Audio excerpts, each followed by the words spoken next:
یہ دیکھو یہ بلیز اس کو مار رہے تھے, کسی نے مدد ہی نہیں کی, اس کا مطلب ہے ہم بھی جس کو مرضی چاہے ماریں, اور ان کو یہ آئیڈیا مل جائے گا اور وہ بھی بلیز بن جائیں گے اور وہ بھی لوگوں کو نقصان پہنچائیں گے. اب جس نے یہ پوسٹ کیا ہے, جس نے یہ چیز پھیلائی ہے, اس کو کتنا گناہ ملے گا؟ بلکہ اس کی بجائے اس کو چاہیے تھا کہ وہ استادوں کو, ماں باپ کو, پرنسپل کو اس معاملے میں ڈال کر اور مدد لیتا, اور ان بچوں کو سزا ملتی جنہوں نے برا کام کیا تھا, اور اس بچے کی مدد ہو جاتی اور سچائی کی جیت ہو جاتی. تو بالکل اسی طرح جیسے کوئی جھوٹ بولتا ہے یا کوئی دھوکہ دیتا ہے اور پھر وہ سب میں پوسٹ کر دیتا ہے کہ میں نے ایسے دھوکہ دیا, ایسے میں نے جھوٹ بولا اور میں آرام سے نکل گیا اور کسی نے مجھے پکڑا بھی نہیں.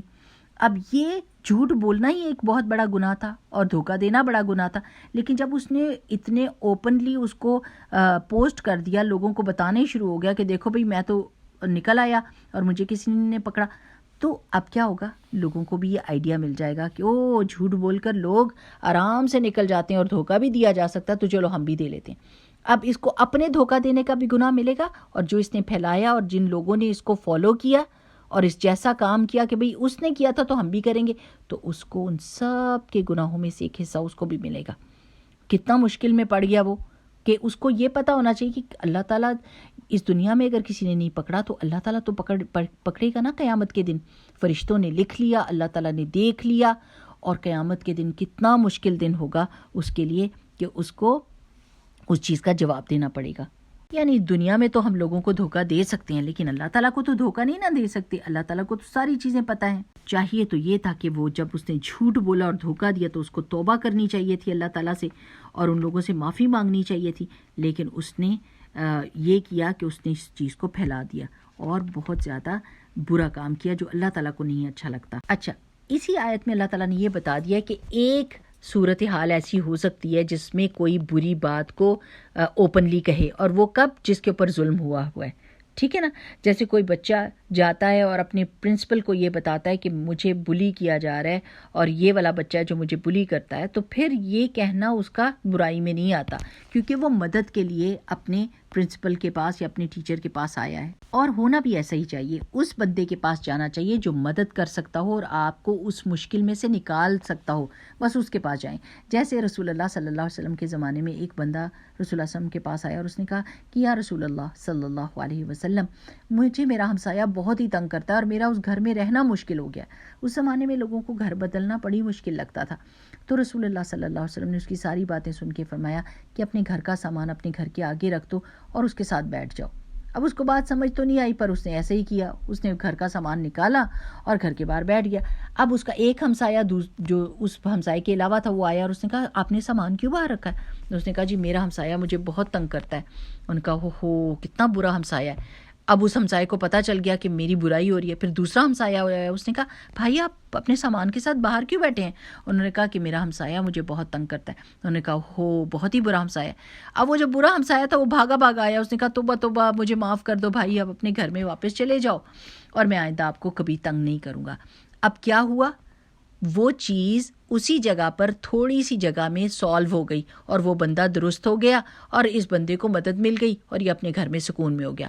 لیکن اگر ایسا ہوتا کہ یہ روتا اور چیختا اور مسجد نبوی میں جاتا اور ساری مدینہ کو پتہ چل جاتا کہ یہ کتنا برا بندہ ہے, تو پھر وہ چیز سالو نہیں ہو سکتی تھی. لیکن یہ ایک دو بندوں کو پتہ چلا اور اس کے آس پاس کے گھر والوں کو ہی, اور وہ اس نے درست بھی کر لیا اپنے آپ کو اور لوگوں نے اس کی تعریف بھی کر دی. ٹھیک. اور اللہ سبحانہ وتعالیٰ ہر چیز سنتا اور جانتا ہے نا پیارے بچوں.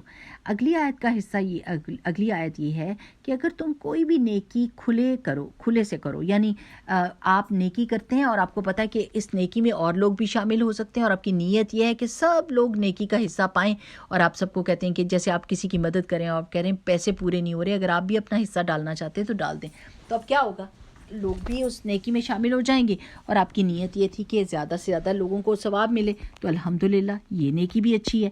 یا پھر کبھی ایسا ہوتا ہے کہ آپ کو کچھ ایسے لوگوں کا پتہ ہوتا ہے جن کو اچھا نہیں لگتا کہ لوگوں کو پتہ چلے کہ ان کو ضرورت ہے, تو آپ چپکے سے ان کی مدد کر دیتے ہیں اور آپ ان کی عزت نفس کی حفاظت کرتے ہیں اور لوگوں کو پتہ بھی نہیں چلتا اور ان کی ضرورت بھی پوری ہو جاتی ہے.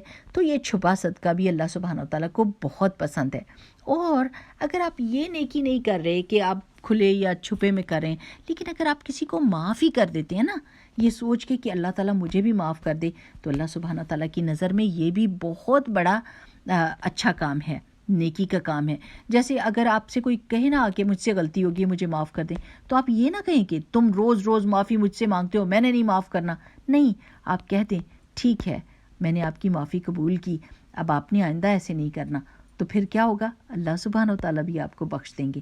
تو ہم نے ان آیات سے کیا سیکھا ہے کہ ہم کوئی بھی بری بات کھلے عام نہیں کریں گے. کوئی گالی گلوچ، کوئی جھوٹ، کوئی ایسے کام، برے کام جو لوگ کر رہے ہیں، ہم نے اس کو کھول کر سارے زمانے میں نہیں پھیلا دینا کہ سارے لوگوں کو آئیڈیا مل جائے اور وہ بھی وہ برائی کرنے لگ جائیں.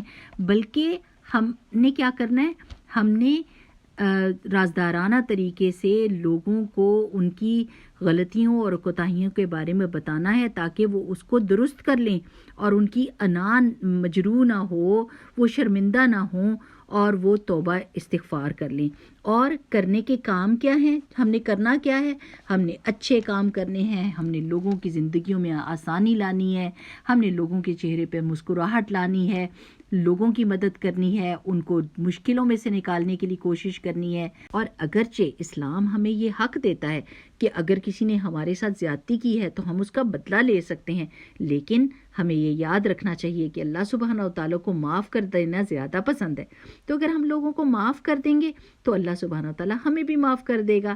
ٹھیک ہے نا پیارے بچوں؟ ہم کو یہ دعا مانگنی ہے، اللہم اہد قلبی وسدد لسانی واسلل سقیمۃ صدری. اے اللہ میرے دل کو ہدایت دے دے، میری زبان کو سیدھا کر دے اور میرے سینے کی سختی کو دور کر دے. آمین. سبحانک اللہم و بحمدک نشہد ان لا الہ الا انت نستغفرک و نتوب الیک. السلام علیکم ورحمۃ اللہ وبرکاتہ.